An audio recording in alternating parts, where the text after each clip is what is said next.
벌써 2021년 12월입니다. 오늘 또 12월 첫 주일 예배를 우리 함께 주님 앞에 올려드리고 있습니다. 주님만 영광 받으시는 예배 되길 소망하면서 오늘 말씀 가운데 나아가기 원합니다. 오늘은 마가복음 8장 27절에서 33절까지의 말씀을 통해서 오해와 이해 사이라는 제목을 가지고 함께 말씀을 나누기 원합니다. 우리가 지난주에는 벳세다 맹인을 고치시는 예수님을 우리가 함께 살펴봤는데, 그래서 예수님을 본다라는 것이 얼마나 중요한 일인가에 대해서 우리가 함께 살펴봤습니다. 그래서 예수님은 제자들과 또 우리들에게 일하시는 예수님, 또 십자가의 예수님, 또 끝까지 포기하시지 않으시는 예수님을 보여주기 위해서 특별히 벳세다 맹인을 두 번에 걸쳐서 고치시는 장면을 보여주셨습니다. 오늘 사건은 그 벳세다 맹인의 사건에 연장되는 사건 중에 하나입니다. 예수님이 그토록 보여주기 원하셨던 십자가의 예수님을 오늘 제자들에게 보여주시는 장면인데, 오늘 그 마가복음 처음부터 시작해서 8장이 끝나가는 이제 이 시점에 이르기까지 여전히 제자들은 예수님을 오해하고 있는 상황 가운데 있습니다. 사실 마가복음 1장 1절에서 마가는 이미 예수님이 하나님의 아들 예수 그리스도의 복음의 시작이다라고 선포하고 마가복음을 시작했기 때문에 마가복음을 읽고 있는 우리들 가운데는 이미 예수님이 누구인지 알고 있지만 제자들에게는 그것이 아직 살짝 가리워져 있기 때문에 제자들은 여전히 예수님이 누구인지 긴가민가한 상황 가운데, 오해하는 상황 가운데 있습니다. 그 오해하는 제자들 속에서 어떻게 하면 예수님을 이해할 수 있을지 교훈을 얻는 시간이 바로 오늘 시간이었으면 좋겠습니다. 오늘 보면 27절을 보면 예수와 제자들이 빌립보 가이사랴 여러 마을로 나가실새 길에서 제자들에게 물어 이르시되 사람들이 나를 누구라 하느냐라는 예수님의 질문으로 오늘 본문이 시작됩니다. 오늘의 이야기는 마가가 27절에서 언급한 대로 빌립보 가이사랴의 어느 길에서 일어난 사건입니다. 이 빌립보 가이사랴라는 이 도시는 지난주에 있었던 벳세다에서 북쪽으로 40km 정도 떨어진 헬몬산 근처에 있는 도시라고 이야기합니다. 특별히 이 도시는 갈릴리 호수로 들어가는 그 요단강의 물이 시작되는 곳으로 굉장히 교통의 요지이기도 하고 굉장히 중요한 곳이었다라고 이야기합니다. 그래서 전략적 육춘지였기 때문에 기원전 20년경에 이 로마의 첫 번째 황제가 헤롯 대왕에게 이 가이사랴 빌립보를 선물을 합니다. 그러니까 이 도시를 선물한 거예요. 그래서 헤롯이 얼마나 은혜가 만극합니까? 그래서 이 선물을 받으니까 너무 감사해서 대리석으로 황제를 위한 신전을 건축해서 다시 황제에게 드립니다. 황제님, 당신을 위한 도시입니다. 그래서 여기 황제라는 신을 섬기는 황제 신전을 대리석으로 이제 딱 건축해서 황제에게 이렇게 딱 다시 드렸습니다. 근데 시간이 지나서 이제 헤롯 대왕이 죽고 그 헤롯의 아들인 헤롯 빌립이 다시 그 도시를 리모델링 해가지고 재건축해가지고 더 아름답고 풍요롭게 만들어서 황제의 이름을 딴 가이사랴, 그리고 자신의 이름을 딴 빌립보 해서 빌립보 가이사랴라는 도시 이름을 붙여서 지금 진행되고 있는 상황 가운데 있습니다. 이곳의 사람들은 대부분 이방인들이었고, 로마 사람들도 많았고, 유대인들과는 상관없는 사람들이었고, 무엇보다 이 황제의 신전이 이 도시에 있었던 것처럼 이 도시 사람들은 로마인들이었기 때문에 황제가 주님이다라는 것에 어느 누구도 토를 달지 않는 사람들이었다라는 거예요. 그러니까 그 문화적으로도 그렇고 상식적으로도 그렇고 어느 누구도 황제가 주님이다라고 이야기하는데 거리낌이 없는 사람들이었고, 황제가 주라는 사실에는 그것이 상식인 세상에서 예수님이 오늘 제자들에게 질문을 던진 것입니다. 사람들은 나를 누구라 하느냐? 이 황제를 신으로 섬기고 있는 이 사람들 틈에서 나 예수 그리스도는 누구라고 사람들에게 인식되고 있느냐? 이제 이것이 예수님의 질문이었고, 이제 이것을 통해서 예수님은 오늘의 이야기를 이끌어가고 계십니다. 28절에 제자들이 이렇게 대답합니다. 제자들이 여짜와 이르되 세례 요한이라 하고 더러는 엘리야, 더러는 선지자 중에 하나라 하나이다 라고 대답을 합니다. 제자들은 어떤 사람들은 예수님이 세례 요한이 다시 살아났다라고 이야기합니다. 세례 요한이 워낙 착하게 살았고 워낙 정의롭게 살았기 때문에 헤롯 왕이 어이없이 죽였기 때문에 하나님께서 다시 세례 요한을 살려주셔서 예수님이 세례 요한의 화신이다라고 이야기하는 사람들이 있었다는 것입니다. 실제로 헤롯 왕조차도 예수님이 세례 요한인 줄 알고 두려워 떨었다라고 성경이 이야기하고 있습니다.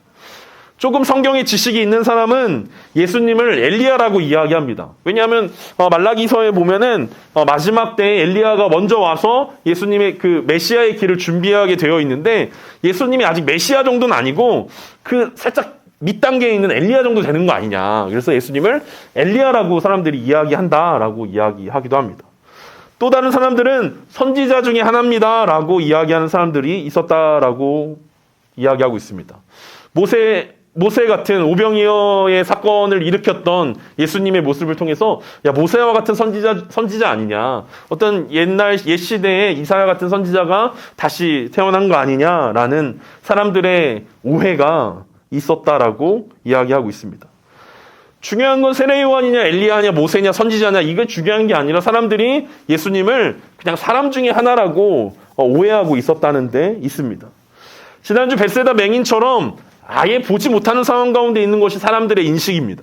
예수님을 보면서 아예 보지 못하는 지경에 이르는 사람들의 이야기가 예수님을 보고 엘리야다, 모세다, 선지자 중에 하나다라고 이야기하고 있는 상황이라는 거죠. 지금까지 예수님이 기적을 베푸시고 예수님이 어떤 분인지를 드러내 보였음에도 불구하고 많은 사람들이 그것을 전혀 보지 못했다라는 것입니다. 예수님은 그 기적을 통해서 예수님이 누구인지 그리고 하나님의 나라가 어떤 것인지 이스라엘 백성들 가운데 보여주셨고 또 그들이 이해했으면 좋았을 뻔했지만 그들은 영적인 눈이 완전히 닫혀 있어서 예수님이 누구인지 전혀 모르는 상황 가운데 있었다라고 오늘 본문이 이야기하고 있습니다. 세례 요한처럼 좋은 사람이었습니다. 열정이 대단한 사람입니다. 마음을 시원하게 만드는 바리새인과 서기관들에게 맨날 그들이 뭐라 했는데 예수님 막 바리새인과 서기관들 막 꾸짖고 막 뭐라 하니까 사이다처럼 시원한 사람입니다. 예수님은 지혜가 많은 사람입니다. 막 예언하시는 분이고 막 기적을 일으키는 사람이고 의사인가요? 혹은 마술사인가? 어쨌든 사람들은 계속해서 오해가 쌓이면서 계속해서 예수님을 오해하는 상황 가운데 있었다라고 이야기합니다. 이 대답을 들으신 예수님이 29절에서 이렇게 물으십니다. 또 물으시되 너희는 나를 누구라 하느냐? 베드로가 대답하여 이르시되 주는 그리스도시니이다 하매 이에 자기의 일을 아무에게도 말하지 말라 경고하시고. 29절과 30절을 통해서 예수님은 다시 한번 제자들에게 질문하십니다. 사실 사람들이 예수님을 누구라고 생각하는지는 예수님에게 크게 중요한 문제는 아니었습니다. 왜냐하면 예수님과 함께 있는 제자들조차 지금 상황 가운데서 예수님을 이해하지 못하는 상황이었기 때문에 이 사람들에게 이미 비유로 가리워졌던 복음과 하나님의 나라의 비밀들이 그들이 막 단숨에 깨닫고 알아차리고 예수님은 그런 분입니다라고 고백하기에는 좀 무리한 감이 있었다라는 것입니다. 하지만 예수님은 제자들에게는 기대감이 있었습니다. 그래서 이제 제자들을 향해서 그러면 너희는 나를 누구라 하느냐라고 질문하십니다. 지난주 벳세다 맹인에게 첫 번째로 예수님께서 고치신 이후에 맹인에게 이렇게 물어보십니다. 무엇이 보이느냐? 그럼 쉬운 말로 이야기하면 뭐가 좀 보이냐라고 물어보신 건데 제자들에게 이 똑같은 질문을 던졌다라는 거예요. 니네는 영적으로 나를 누구라고 생각하냐? 니네가 보고 있는 나는 도대체 누구냐라고 질문하신 것과 같다는 것입니다. 여러 사건들을 겪으면서 예수님의 여러 가르침 가운데서 드디어 이제 베드로와 제자들의 영적인 눈이 띄워졌습니다. 희미하게 보이기 시작하신 것입니다. 그래서 베드로는 주는 그리스도십니다 라고 고백하면서 이제 우위를 점합니다. 베드로는 머릿속으로 아마 고민했을 것입니다. 아마 베드로를 비롯한 제자들 다 똑같겠죠. 대체 예수님이 누굴까? 예수님 불러서 따라다니고 있긴 한데 도대체 예수님을 누구라고 이야기해야 될까? 그런데 이제 제자들을 비롯한 베드로에게 계산이 끝난 상황이라는 거죠. 예수님은 메시아다. 그리고 그들이 생각했던 메시아는 이 로마에서 유대를 구원할 수 있는 메시아를 이야기하는 것이고 예수님이 선포하시고 예수님이 말씀하셨던 하나님의 나라는 이스라엘의 회복이다라는 계산을 베드로가 끝냈다라는 거예요. 그리고 제자들도 그 계산 끝에 다다랐다라는 거죠. 그러니까 베드로가 먼저 치고 나갑니다. 예수님, 당신은 메시아십니다. 주는 그리스도십니다. 라고 고백했다는 거예요.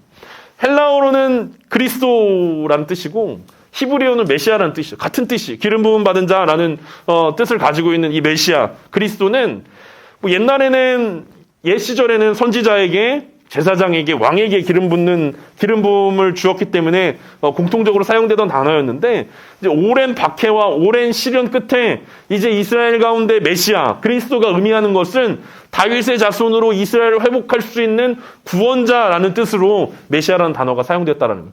단순히 선지자 제사장에게 메시아라고 이름 붙이지 않았다는 거예요. 너 기름 부었으니까 너 기름 부음 받은 자야라고 이야기하지 않고 이스라엘을 구원하는 구원자라는 의미의 메시아 그리스도라고 사람들이 생각했고 베드로는 그 고백을 했다라는 것입니다. 베드로의 상황은 그 벳세다 맹인이 이제 눈이 조금 떠져서 사람들을 나무처럼 보는 수준에 이르는 거예요. 그러니까 예수님이 메시아가 아니다라고 이야기할 수는 없지만 메시아는 메시아인데 조금 다른 측면의 메시아인데 아직 거기까지는 베드로와 제자들이 이해하지 못하는 상황 가운데 있었다라고 이야기할 수 있습니다. 마태복음에서는 베드로가 이렇게 고백했을 때 예수님이 칭찬합니다. 바요나 시몬아 이를 내게 알게 하니는 하나님이시니 네가 복되도다라고 칭찬하지만 오늘 마가복음에서는 전혀 그런 내용이 등장하지 않습니다. 왜냐하면 이 마가복음의 이 마가는 베드로의 이야기를 전해 들어서 적은 것이기 때문에 베드로의 지금 상황이 칭찬받을 만한 상황이 아니었다라는 것을 스스로도 너무 잘 알고 있었다는 거예요. 베드로 자신도 내가 메시아라고 예수님이 그리스도십니다라고 고백했지만 사실 그 고백은 반쪽짜리 고백이었다. 칭찬받을 만한 고백이 아니었다. 예수님을 아직 완전히 이해하지 못한 상황이었다라는 것을 인정하고 이렇게 기록하고 있습니다. 그래서 마태복음에서 보는 베드로의 고백은 위대한 고백이었지만 마태가 본 베드로의 고백은 오늘 마가가 본 이 베드로의 고백은 반쪽짜리였고 사실은 조금 실망스러운 그래 나름 예수님의 수제자인데 이 정도밖에 안 되냐라고 생각할 정도로 베드로의 상황과 고백이 그 정도였다라고 이야기할 수 있습니다. 드디어 예수님이 구원자라는 사실들을 고백한 베드로의 고백을 듣고 예수님은 자기의 일을 아무에게도 말하지 말라라고 경고하십니다. 아직 영적인 눈이 띄어지지 않은 사람들에게 예수님이 메시아다라는 이야기는 이해할 수 없는 이야기였을 뿐만 아니라 이해한다 해도 베드로 정도 수준까지밖에 이해하지 못한다라는 거. 그래서 그 정도 이해한 사람들이 할 수 있는 것은 예수님을 억지로 왕으로 삼아서 예루살렘으로 쳐들어가는 거. 그래서 이스라엘을 구원시키는 거. 이게 이 이야기, 이 예수님의 정체를 알게 된 사람들이 할 수 있는 행동들이었기 때문에 예수님은 경고하십니다. 제자들에게 말하지 말라라고 말씀한다라는 거예요. 제자들조차 예수님을 다윗의 자손, 다윗의 왕권을 회복해서 이스라엘을 회복할 사람으로 보고 있기 때문에 사람들에게 큰 오해를 불러일으킬 만한 상황들을 경고하셨다는 것입니다. 제자들은 예수님을 메시아로 이해했지만 그가 어떤 메시아인지는 오해하고 있는 상황인 것입니다. 이어지는 31절과 32절에 예수님께서 이렇게 이야기하십니다. 인자가 많은 고난을 받고 장로들과 대제사장들과 서기관들에게 버림받아 죽임을 당하고 사흘 만에 살아나야 할 것을 비로소 그들에게 가르치시되 드러내놓고 이 말씀을 하시니 베드로가 예수를 붙들고 항변하매. 이 베드로의 고백 이후에 예수님의 사역의 방향이 완전히 바뀌게 됩니다. 이제 비로소 예수님은 자신의 정체를 이제 드러내십니다. 드러내놓고 이 말씀을 가르치셨다라고 이야기합니다. 자신이 어떤 메시아인지에 대해서 정확하게 말씀하신다라는 거예요. 자신을 오해하고 있는 제자들에게 진실을 알려주시면서 앞으로 일어날 일들을 제자들에게 준비시키고 계십니다. 앞으로 어떤 일들이 일어난다고 예수님 말씀하십니까? 앞으로 고난을 받게 될 것입니다.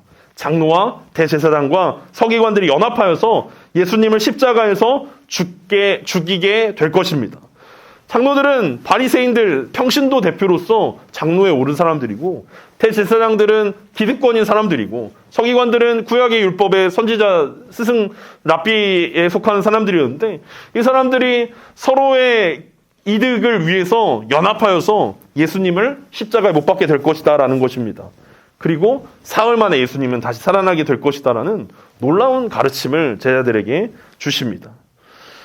예수님을 정치 군사적인 메시아로 오해하고 있는 제자들에게 예수님은 구원이 십자가에서 이루어지게 될 것이다라고 말씀하고 있습니다. 지금까지 예수님의 정체를 몰라왔던 이 제자들이 이제 간신히 예수님이 메시아입니다라고 고백했는데 그 고백을 예수님이 완전히 뒤집어 엎으시는 것입니다. 내가 말하는 구원, 우리가 생각하는 구원은 니네가 생각하는 구원과 다른 것이야 라고 이야기하고 있습니다. 예수님이 부활한다는 이야기까지 잘 곰곰이 듣고 생각했다면 베드로가 이렇게 흥분하지 않았을 텐데, 부활이라는 것은 이들 가운데 굉장히 생소한 개념이었고 이미 부활이라는 단어 자체가 들리지 않았을 것입니다. 고난을 받고 여기서 이미 베드로는 흥분하기 시작했습니다. 왜냐하면 여기 나왔던 장로들과 대제사장과 서기관들, 얼마나 이 제자들이 구박을 많이 받았습니까? 서기관들이 막 쟤는 손도 안 씻고 밥 먹는다. 쟤는 왜 금식도 안 하냐. 율법도 안 지키냐 이러면서 장로들과 대제사장들과 서기관들한테 구박을 받는데, 베드로의 생각과 제자들의 생각은 어떻습니까? 이제 예수님이 예루살렘에 입성만 하면 니네 다 죽었어. 나 그동안 니네 우리 무시했지? 니네 이제 끝났어. 예수님 왕 되면 내가 예수님 옆에서 니네 다 싹 갈아엎을 거야. 그동안 괄시받았던 거, 그동안 구박받았던 거, 그동안 배고프고 풍랑받고 이랬던 거 이제 다 한 방에 복구된다. 이런 기대감 가운데 있었던 제자들과 베드로의 가운데 예수님은 그런 그 기대들을 한 방에 무너뜨리셨다라는 거. 그러니까 베드로는 이 고난이라는 단어에, 죽음이라는 단어에 꽂혀가지고 도대체 예수님 왜 이런 이야기를 하시는가라고 예수님을 붙들고 항변했다라고 이야기합니다. 이 항변했다라는 단어는 예수님께서 바다에서 파도와 바람을 잠잠하게 하실 때 바다를 꾸짖었다라고 이야기했는데, 그게 항변했다라는 단어입니다. 귀신을 내어 쫓으실 때 했던 게 항변입니다. 그러니까 베드로가 예수님을 꾸짖은 거예요. 예수님, 말이 됩니까 지금? 그래서 이 장면을 보면서 만약에 이 장면을 내가 영화로 만들면, 혹시 연극으로 만들면 어땠을까? 예수를 붙들고 항변함에 딱 이 장면이 그 어두운 배경 가운데서 베드로가 동굴 같은 데서 12제자들과 예수님이 딱 이렇게 있는데, 예수님이 베드로가 예수님의 이 이야기를 듣고 베드로가 흥분한 거죠. 예수님 붙들었대잖아요. 붙들었다라는 것은 한쪽으로 데리고 갔다라는 건데, 좀 영화적인 어떤 상상력을 동원해 보면, 베드로가 예수님 멱살을 잡고 벽으로 몰아붙이는 거죠. 그러면서 막 낮은 목소리로 예수님 향해 이제 이야기하는 거죠. 예수님을 꾸짖는 겁니다. 얘기하는 것입니다. 흥분한 베드로가 예수님을 벽까지 이렇게 막 몰아붙인 다음에 예수님께 소리를 질렀을 것입니다. 예수님, 나약한 소리 좀 하지 마십시오. 우리가 여기까지 오는데 얼마나 많은 일들이 있었습니까? 산전수전 다 겪고 이제 좀 겨우 살만해졌고 이제 인기 조금 얻었는데 예수님 벌써 배불러주셨습니까? 고난이 웬 말입니까? 조금만 버티면 이제 예루살렘에 가면 이제 우리 세상 펼쳐지는데 고난이 웬 말입니까? 죽음이 웬 말입니까? 예수님 절대로 그럴 수 없습니다. 내가 죽는 한이 있어도 당신을 왕으로 만들 것입니다. 이게 내 비전이고 소망이고 그때까지 죽음이란 단어는 절대로 말할 수 없습니다. 라고 막 이렇게 악역이 돼서 베드로가 막 이렇게 얘기하지 않았을까. 그들 영화적인 상상들을 한번 하면서 베드로가 막 넋을 잡고 막 예수님 막 흔들면서 절대로 나약해지지 마십시오. 나 사기처럼 막 왕이요. 내가 왕을 만들겠습니다. 막 이렇게 베드로가 그런 마음들로 예수님을 책망하지 않았을까라고 생각했는데, 이 베드로의 도발적인 책망을 예수님은 이렇게 응수하십니다. 33절입니다. 예수께서 돌이키사 제자들을 보시며 베드로를 꾸짖어 이르시되 사탄아 내 뒤로 물러가라. 내가 하나님의 일을 생각하지 아니하고 도리어 사람의 일을 생각하는도다 하시고. 베드로가 항변이라는 꾸짖음을 했잖아요. 근데 여기서 예수님은 베드로를 꾸짖어 이르셨다라고 이야기합니다. 같은 단어예요. 서로 혼내고 있는 거예요.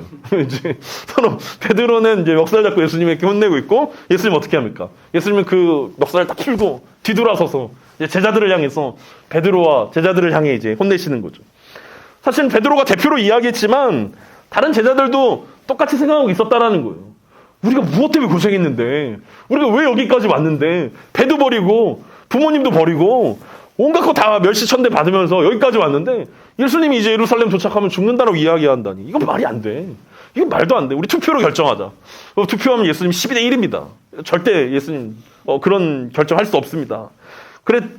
그런 제자들을 향해서 예수님이 돌이키셔서 뒤돌아보시고 제자들을 보시면서 베드로를 향해 꾸짖습니다. 그러니까 베드로가 예수님에게 이 잠자는 사자의 코털을 건드린 거죠. 예수님은 더 크게 꾸짖습니다. 이제 어떻게 얘기합니까? 사탄이 등장합니다. 사탄아 내 뒤로 물러가라. 네가 하나님의 일을 생각하지 않고 사람의 일을 생각하는도다. 그래서 예수님 더 대노하셨습니다. 아니, 제자들을 향해서, 베드로를 향해서 사탄아 내 뒤로 물러가라 라고 말씀하신 것입니다. 앞서 베드로가 항변할 때 사용했던 단어를 예수님이 그대로 사용하셔서 꾸짖으십니다. 그런데 베드로의 꾸짖음에 마음이 이제 예수님이 상하셨는지 이제 아예 사탄까지 이용하셔서 꾸짖으십니다.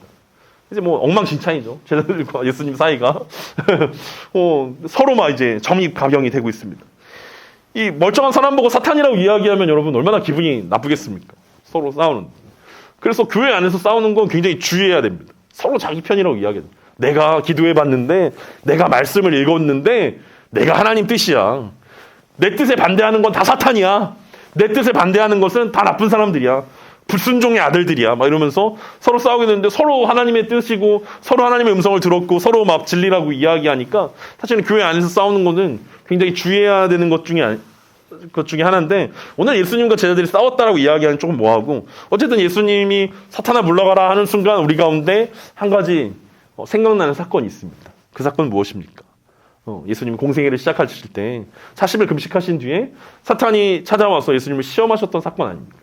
사실 베드로와 제자들의 입장은 사람의 일, 자신들의 편안함과 안락함과 유익을 위해서 말한 것들이었지만 사실은 하나님의 구원 사역 가운데서 이런 불평과 불만들은 예수 그리스도의 십자가를 방해하는 유혹거리고 시험거리였다라는 것입니다. 사탄이 예수님께 찾아와서 어떤 걸로 시험하였습니까? 돌을 떡으로 바꿔라. 높은 데서 뛰어내려라. 나에게 절을 해라. 그럼 쉽게 세상을 구원할 수 있다. 사탄은 예수님의 십자가가 아닌 쉬운 길을 가기 원했고 그걸 유혹한 거예요. 오늘 베드로의 유혹도 마찬가지입니다. 제자들을 대표한 베드로의 유혹도 예수님이 쉬운 길로 가십시오. 예수님 큰 길로 가십시오. 좁은 길 말고 큰 길, 높은 곳으로 가십시오. 낮은 곳 말고 높은 곳으로 가십시오. 그곳에서 하나님의 영광이 펼쳐지고 그곳에서 새로운 이스라엘의 역사가 이어질 그곳으로 임하소서라고 이야기하는데 그것이 바로 사탄이 예수님을 유혹했던 그것과 동일한 것들이었다라는 거죠. 그래서 예수님은 멀쩡한 사람인, 멀쩡한 아끼는 사랑하는 제자들에게 사탄아 뒤로 물러가라 라고 이야기합니다. 왜냐하면 사탄의 역할이 그거였기 때문에 그런 거예요. 하나님의 일이 아니라 사람의 일을 생각하게 하는 거. 하나님의 일을 생각하지 못하게 하고 사람의 일을 생각하게 하는 것입니다. 이 땅에 집착하게 하고 하나님의 나라를 보지 못하게 하는 것이 사탄의 일들이었고 바로 제자들의 모습이었다라는 것입니다.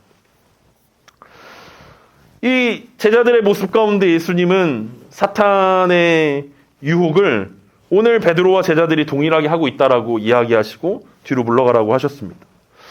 하나님의 일은 구원의 역사는 예수 그리스도의 십자가와 부활을 통해서만 가능한 일임에도 아직까지 제자들은 그런 사실을 이해하지 못하고 오해하고 있었기 때문입니다.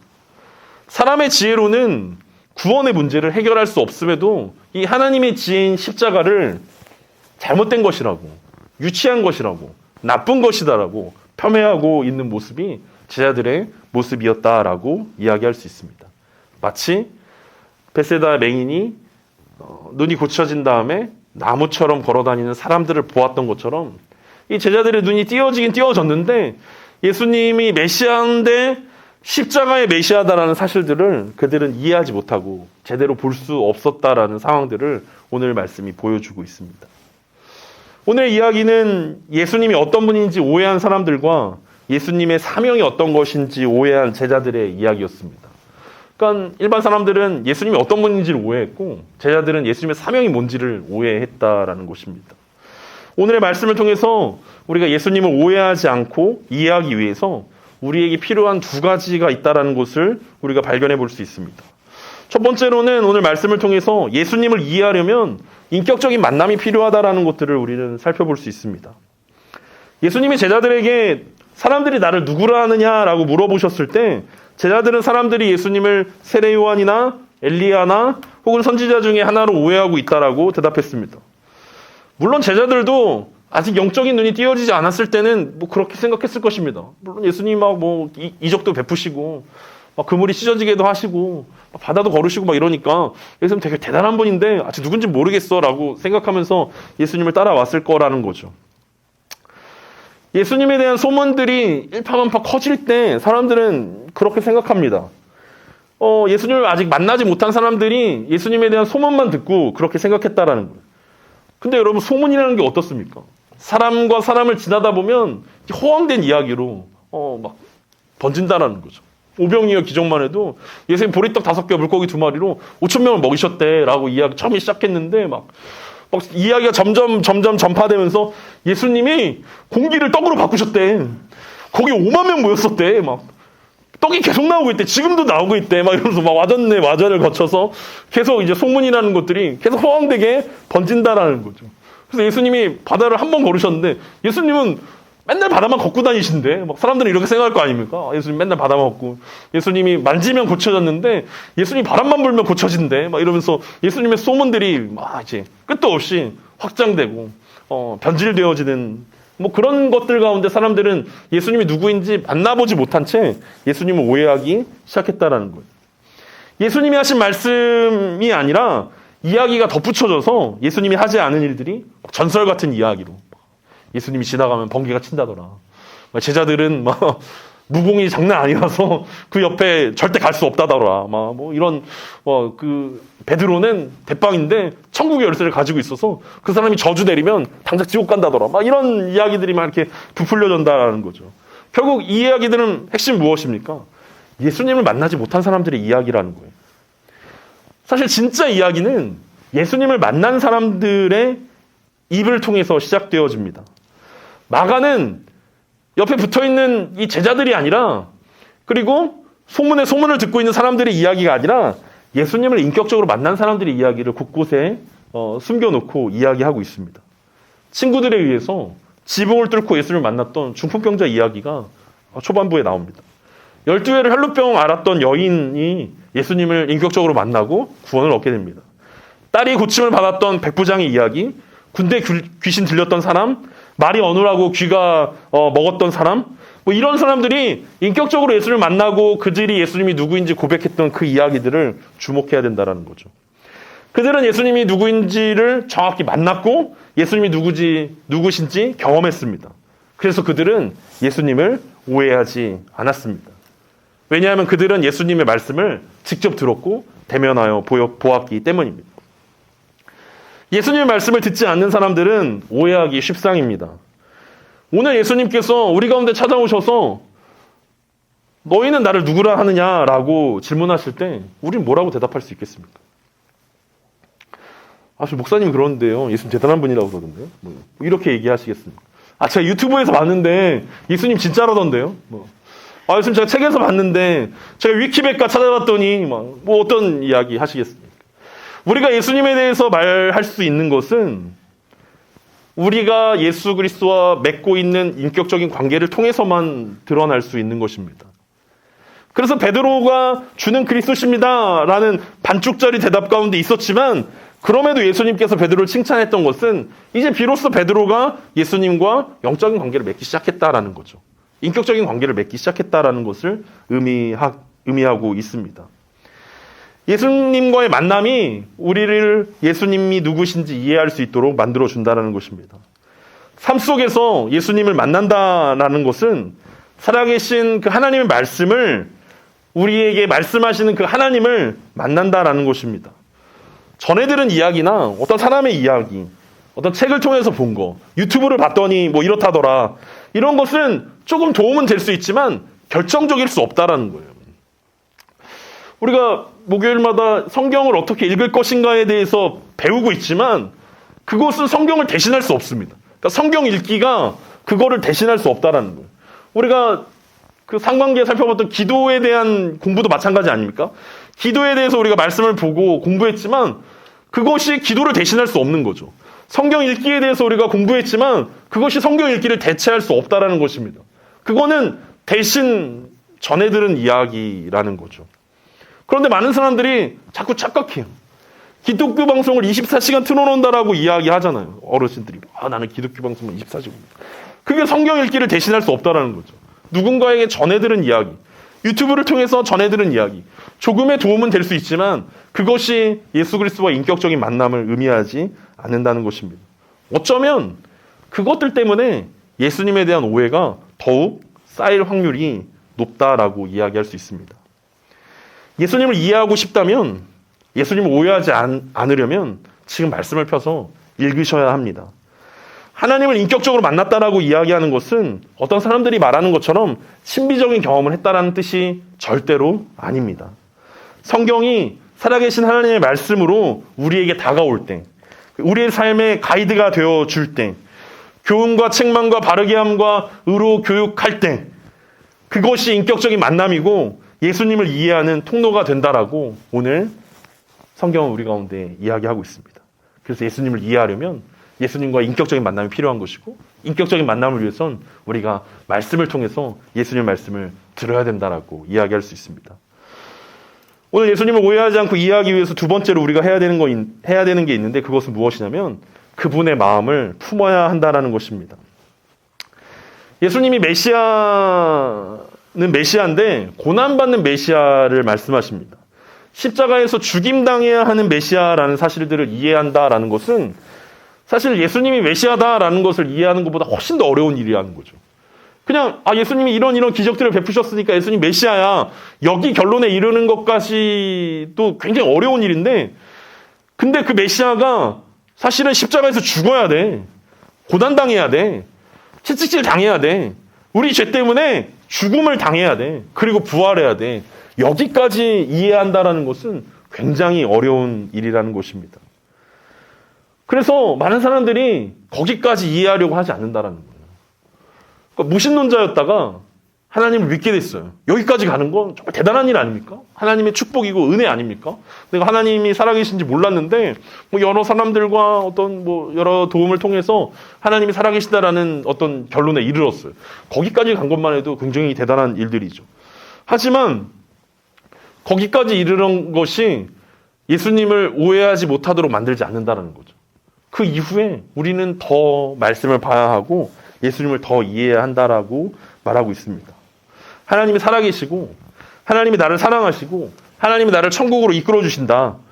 여기까지만 머물러 있다면 우리는 앞으로 더 많은 오해들을 이끌게 될 것입니다. 그래서 많은 사람들이 또 교회에서 간증을 통해서 여러 가지 것들을 통해서 성공을 하나님의 뜻으로 미화하고 하나님의 인도하심이다라고 이야기할 때가 너무나 많이 있습니다. 하나님을 오해하는 사람들의 이야기라는 거죠. 하나님이 나에게 이렇게 성공을 주셨다. 하나님은 나에게 가장 좋은 것을 주시죠. 가장 좋은 것을 주시죠. 하지만 그 가장 좋은 것이 늘 부와 명예와 그런 것들이 아니다라는 것들을 우리가 기억해야 한다라는 것입니다. 오늘 예수님은 제자들을 향해서 십자가를 가르치고 계십니다. 아직 완전하게 눈이 떠지지 않은 제자들에게 온전한 믿음이 들어가기를 소망하십니다. 간절하게 소망하던 예수님을 만났는데 그 예수님이 제자들이 전혀 기대하지 않는 이야기들을 지금 하고 계시다라는 거예요. 하지만 예수님은 십자가가 분명한 하나님의 방법이다라고 말씀하고 있습니다. 33절에서 너희가 하나님의 일을 생각하지 않는다라고 제자들을 향해서 말씀하시는데 하나님의 일은 하나님의 방법을 이야기합니다. 그러니까 십자가는 하나님의 방법을 이야기하고 있고 베드로가 이야기했던 정치적이고 군사적인 메시아는 사람의 일이다라고 이야기하고 있습니다. 하나님은 예수님을 통해서 우리를 구원하시기로 작정하셨는데 그 방법은 사람들의 예측과는 다른 방법이셨습니다. 마가는 마가복음을 통해서 계속해서 이제 일관되게 고난받는 종 되신 예수를 강조합니다. 그래서 예수님은 섬김, 낮아짐, 고난, 죽으심 이것이 하나님의 방법이다라고 일관되게 말씀하십니다. 사람들은 뭘 얘기합니까? 인정, 높아짐, 성공, 형통 이런 방법으로 세상을 바꾸길 원한다라는 거예요. 그리고 그런 인생을 꿈꾸는 것이 사실입니다. 그게 베드로를 비롯한 제자들의 생각이었습니다. 예수님이 고난을 이야기할 때 제자들은 형통을 이야기하는 거고 예수님이 낮아짐을 이야기할 때 제자들은 높아짐을 이야기했다라는 거예요. 예수님과 함께 가고 있는 것은 지금은 잠깐 힘들지만 조금 있으면 내가 높아질 수 있기 때문에 지금 잠깐 배고프지만 나중 되면 진수성찬이 나를 기다리고 있기 때문에 지금은 조금 불명예스럽지만 나중에 더 큰 부귀 영화를 누릴 수 있기 때문에 제자들이 참고 있는 것이다라면 그들은 예수님을 단단히 오해하고 있는 상황 가운데 있다는 것입니다. 이것이 사람의 일이었습니다. 언젠가는 대박 날 것이다라는 착각과 오해 속에 예수님을 따르는 것. 이것이 사람의 일이라는 거예요. 오늘날 우리 애들의 모습도 제자들과 비슷하지 않습니까? 내가 시험 공부 대신에 예배를 드리고 기도를 하면 나 시험 잘 볼 수 있을 거야. 내가 교회 일을 좀 더 열심히 하면 하나님 나에게 축복 주셔서 더 많은 것들을 얻게 해주실 거야. 그것이 예수님을 따라가는 일들이고 그것이 어떤 신앙생활의 일부라고 생각한다면 우리는 십자가를 단단히 오해하고 있는 모습이라고 이야기할 수 있을 것입니다. 십자가를 부인하고 성공을 보장하는 것은 사람의 일이고 사탄의 일입니다. 오늘을 살아가는 우리에게는 하나님의 방법을 이해하는 것이 필요하다는 것입니다. 너희가 하나님의 일을 생각하지 않는도다 라고 이야기했을 때 하나님의 일을 생각하지 않는다라는 뜻이 무슨 뜻이었을까요? 바울은 빌립보서 2장에서 하나님의 일을 생각한다라는 것을 그리스도 예수의 마음을 품는 것이다라고 설명하고 있습니다. 그러니까 너희 안에 이 마음을 품으라 그리스도 예수의 마음이니 라고 이야기했는데 그 품으라는 이 단어가 오늘 예수님께서 하나님의 일을 생각하지 않는다라는 단어와 동일한 단어였다라는 거죠. 우리 말씀 마무리하면서 빌립보서 2장 5절에서 11절까지 좀 길지만 우리 함께 읽어봤으면 좋겠습니다. 다시 한번 우리가 예수님의 그 마음을 품는 시간이 되었으면 좋겠습니다. 이 마음을 품을 때 우리는 예수님을 제대로 이해할 수 있기 때문입니다. 빌립보서 2장 5절에서 11절입니다. 아마 암송하시는 분들도 있을 것입니다. 너희 안에 이 마음을 품으라 곧 그리스도 예수의 마음이니 그는 근본 하나님의 본체시나 하나님과 동등됨을 취할 것으로 여기지 아니하시고 오히려 자기를 비워 종의 형체를 가지사 사람들과 같이 되셨고 사람의 모양으로 나타나사 자기를 낮추시고 죽기까지 복종하셨으니 곧 십자가에서 죽으심이라. 이러므로 하나님이 그를 지극히 높여 모든 이름 위에 뛰어난 이름을 주사 하늘에 있는 자들과 땅에 있는 자들과 땅 아래에 있는 자들로 모든 무릎을 예수의 이름에 꿇게 하시고 모든 입으로 예수 그리스도를 주라 하시나요 하나님 아버지께 영광을 돌리게 하셨느니라. 아멘. 우리가 그리스도의 마음을 품을 때 쭉 건너뛰어서 그것이 하나님의 영광이다라고 이야기하고 있습니다. 바울이 소개하고 있는 것이 그것입니다. 하나님의 일을 생각한다는 것은 우리가 그리스도의 마음을 우리 마음 가운데 품는 것입니다. 그리고 그것이 하나님의 영광이고 하나님의 방법이라고 바울은 우리 가운데 소개하고 있습니다. 하나님은 예수님의 고난을 통해서 세상을 구원하셨습니다. 그리고 제자들의 고난을 통해서 복음이 전파되었습니다. 그렇다면 우리가 세상을 섬길 수 있는 방법도 그 방법이어야만 하는 것입니다. 예수님이 제자들의 고난을 통해서 복음이 증거되어져 왔다면 오늘 살아가는 우리들 가운데도 복음이 증거될 수 있는 방법은 우리가 손해보는 것이고 우리가 희생하는 것이고 우리가 낮아지는 것이고 우리가 겸손해지는 것이고 우리가 더 섬길 때 복음이 증거되어질 것입니다. 예수 그리스도가 오해받지 않을 수 있는 방법이 바로 그것이라는 거예요. 근데 예수님을 오해한 사람들이 자꾸만 높아지려 하고 섬김 받으려 하고 자꾸만 누리려고 하고 그것들 가운데 그것이 정답인 양 예수 그리스도를 소개하니까 예수님의 복음이 오해받고 있는 것 아니겠습니까? 성경은 명확하게 편안하고 안락하게 구원을 얻을 수 있는 방법이 없다라고 우리 가운데 말씀하고 있습니다. 그리고 그것이 제자의 삶이 될 수 없다라고 예수님은 분명하게 말씀하고 있습니다. 예수님의 진짜 제자 훈련이 이제 시작되는 것입니다. 간신히 이제 눈을 떠서 걸음마 하고 있는 이 제자들 가운데 예수님은 지금까지는 어떤 몸풀기였어. 이제부터 진짜 제자 훈련이 시작되는 거야 라고 이야기하면서 다음 주부터 이제 진짜 제자 훈련을 말씀하십니다.